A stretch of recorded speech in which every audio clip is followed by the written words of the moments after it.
Dis-moi, Radou, puisque c'est toi qui a la parole et qui en sait le plus d'ailleurs de nous quatre, à propos de... Est-ce qu'il y a eu un travail similaire avec Andrei, justement, au niveau de la direction d'orchestre qui s'apprend aussi, ça peut paraître étonnant, mais ça s'apprend. Bah, il y a eu, pour dire en deux mots, ce film, on voit, et c'est pour ça aussi vous allez voir dans le DVD, dans le Blu-ray, c'était une usine à l'arrière. C'est-à-dire, il y a une chose qu'on voit à l'écran, mais à chaque fois quand je finis un film, je me dis plus jamais ça, parce que c'est trop dur. Et là, il y avait une usine de profs de français pour les Russes qui ne parlaient pas un mot de français, et la plupart n'en parlent toujours pas. Donc il y avait une armée de professeurs entre la Roumanie, la Russie, la France, on a tourné. Et il y avait une armée de coachs de musique pour tous ceux qui jouent de la musique dans le film ou qui l'interprètent. Pareil, dans les trois pays qui devaient prendre le relais. À chaque fois, ils se parlaient entre eux pour dire où t'en es de ton enseignement, etc. Donc effectivement, après Mélanie, c'était Andrei qui doit lui diriger deux concertos, c'est-à-dire deux morceaux classiques, le Mozart du début et le Tchaïkovski à la fin. Et c'est très très dur, hein. Je ne peux pas comparer à Mélanie, mais c'est quasiment aussi dur, peut-être plus dur pour d'autres choses, parce qu'en plus sur lui, on ne pouvait pas tricher avec des effets spéciaux, c'est-à-dire il n'y avait pas de filet possible. C'est-à-dire ce qu'il dirigeait, c'est ça qu'on allait monter. Et lui, ça a été 5 mois, je crois, de coaching. Et le pauvre, parfois, j'étais le professeur dur avec le petit élève. Je me retrouvais, moi, à l'école, mais à l'inverse, où lui me disait, s'il te plaît, Radou, pas aujourd'hui, puisque c'était après le tournage qu'il devait reprendre des cours. Pas aujourd'hui, je suis fatigué. Et je lui disais, c'est impossible. Parce qu'on avait un compte à rebours. Le tournage du concert approchait, les deux. On a fait d'abord le Mozart, ensuite le Tchaïkovski, puisqu'on a tourné dans cet ordre-là et que je n'avais pas le droit de ne pas être exigeant et de lui dire ok aujourd'hui tu es fatigué. Je savais que j'avais un compte à rebours dans ma tête et que le jour J il devait le savoir. Même si au cinéma on ne tourne pas tout d'un coup, mais il fallait qu'il sache exactement où était chaque section d'instrument, comment il dirige. On avait pris des modèles, on avait regardé beaucoup de DVD des plus grands chefs d'orchestre pour choisir si on imitait l'un ou l'autre. Finalement, on a fait un patchwork entre Karajan, Bernstein et Ormandy à un moment donné, puisque c'est trois styles complètement différents. Et on en a créé, disons, un autre qui était le sien, en fonction, là aussi, de la psychologie du personnage.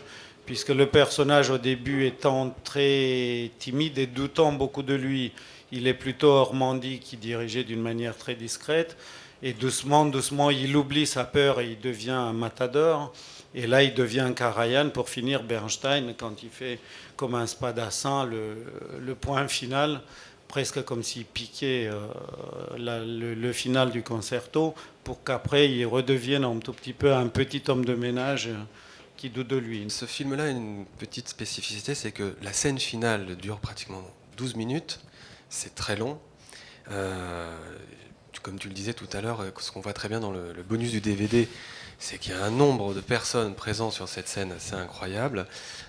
Quelles ont été, chacun d'entre vous, la problématique sur cette grande scène finale pour que cette tension et le résultat de ce drame en trois actes dont tu parlais tout à l'heure atteignent son apogée?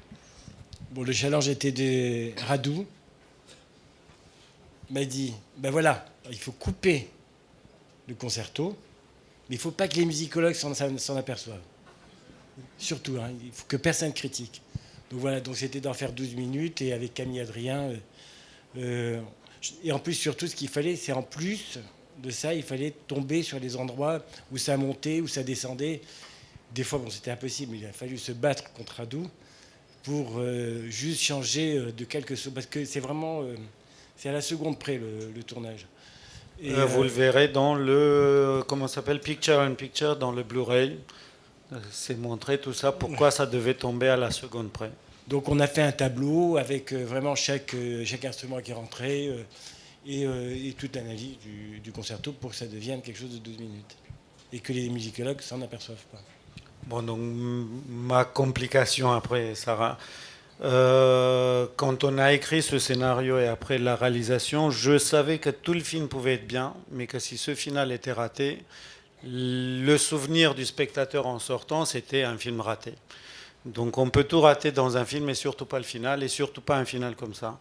Donc ça veut dire un cauchemar de 6-8 mois pour tout réalisateur et pour les collaborateurs, puisqu'effectivement, quand moi j'ai la pression, je la mets autour de moi pour que tout le monde, si jamais avant on a sauté 2 mètres, il faut qu'on arrive à sauter 2,50 m et que ça ne peut pas se passer autrement.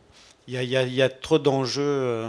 Donc effectivement, l'un des enjeux, c'était l'adaptation du Tchaïkovski et ensuite tout ce qui était derrière. C'est-à-dire ça ne suffisait pas que le Tchaïkovski soit bien adapté, il fallait que chaque image rentre à l'endroit où elle était conçue, que tout soit très explicite pour le spectateur, entre le temps présent, le temps passé, le temps à venir, que les comédiens soient bons. Donc pour qu'ils soient bons, il fallait qu'ils soient coachés à temps et coachés pour que ça rentre dans l'inconscient du comédien et pas dans le conscient, pour que le conscient travaille pour le jeu d'acteur et qu'il ne travaille pas pour les raisons techniques. Que la lumière soit belle et qu'elle ne prenne pas trop de place, que les effets spéciaux qui sont assez compliqués, vous allez le voir, il y a un bonus sur les effets spéciaux, pareil, ne prennent pas le pas sur l'artistique. Donc ce film, c'est-à-dire cette séquence de 12 minutes 22, pour moi était presque comme un film dans le film. Alors toi justement Sarah, j'imagine que cette scène-là, c'est la concrétisation de tout ton travail. Si je me rappelle bien, tu étais sur le plateau et effectivement tu étais d'une attention impressionnante pour que Mélanie, pour elle c'était presque un Everest. Et il y a eu une petite triche qu'on racontera.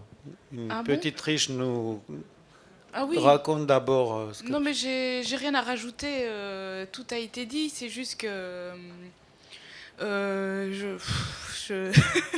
j'étais, c'est parce que je suis un peu émue parce que c'était quand même dans une vraie salle de concert. C'était pas en studio quand même, de tourner une scène de concert dans un théâtre qui est fait et qui est dédié à la musique. Il n'y a pas plus émouvant pour moi en tout cas en tant que musicienne, et voir un orchestre comme ça accompagner une soliste dans une vraie robe de vraie musicienne, de vraie soliste, et c'était ce qui était vraiment, je trouve, magnifique, c'est que c'était un vrai concert filmé. C'était pas un film avec un concert dedans, c'était un concert. Voilà, c'est le vrai respect du réalisateur pour la musique, pour l'art que c'est. C'était l'art dans un art, et je trouve que c'est magnifiquement fait. Voilà. La petite anecdote, je vais la raconter, tu vas m'aider si j'oublie. La convention avec Sarah et Mélanie, c'était de couper tous les 30 secondes pour que Sarah ait le temps, avant chaque plan, de rappeler à Mélanie les mouvements du bras, et que moi je rappelle à Mélanie exactement à quel moment on est du concert et où en est le personnage, s'il a déjà entendu le fait qu'elle soit la fille de sa mère, etc., etc. Et à un moment donné, au bout de 2 prises, on faisait comme ça 30 secondes par 30 secondes, je me suis rendu compte que Mélanie en fait connaissait très bien le morceau et que le bras allait inconsciemment sans qu'elle y réfléchisse, et qu'elle se rappelait très bien les indications qu'on avait données en fonction de la musique, puisqu'il n'y avait rien à l'époque en vrai. Elle voyait ni les images du flashback, ni elle entendait la voix qui aujourd'hui est en voix off. Donc elle se repérait par rapport aux événements que vous voyez aujourd'hui dans le film, par rapport à la musique. C'était le seul repère qu'elle avait. Donc je me suis rendu compte très vite qu'elle avait tout ça dans sa mémoire et que c'était imprégné dans l'inconscient.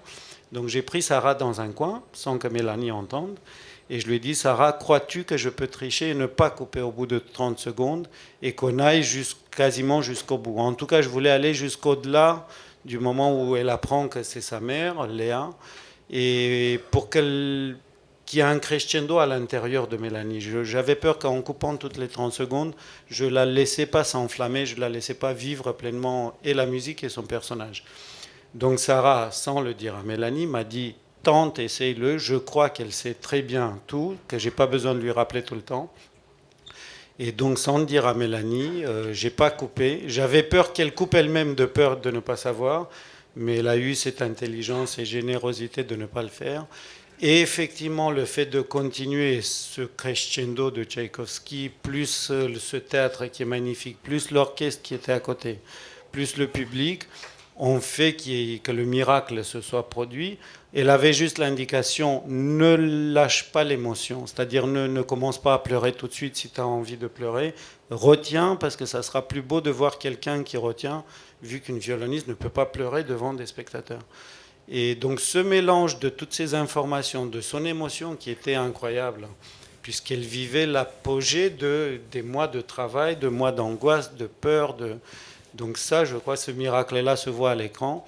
Et comme elle l'a déclaré partout, à ce moment-là, elle a vécu une transe. Et le moment où j'ai dit couper, puisqu'à un moment donné, il y avait tout ce qu'il fallait, que là, le personnage recommençait à devenir plutôt rationnel. Donc j'avais plus besoin de cette intensité-là. Quand j'ai coupé, elle a résisté jusqu'au mot coupé. Et après, elle s'est quasiment écroulée. Donc on est arrivé très vite pour la récupérer et surtout rattraper aussi le violon et tout ça. Je vous remercie beaucoup pour la qualité de toutes ces réponses qui nous ont forcément enrichis.